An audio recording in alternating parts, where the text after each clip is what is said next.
What's up, this is Ricardo, and in this video I'll show you how to remove the wireless card from a Dell Alienware 17 version R4. If you're looking for parts for this laptop, go to our website and use this coupon for a 5% off discount.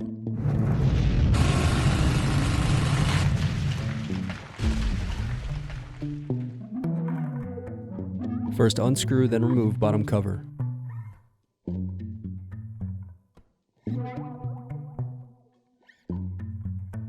First unscrew, then remove bottom cover.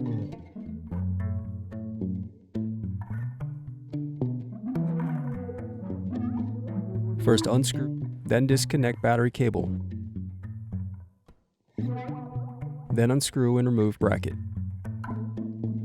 Then disconnect and remove wireless card.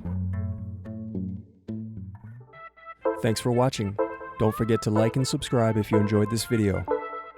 And if you need more, check out this playlist to watch other tutorials for your laptop.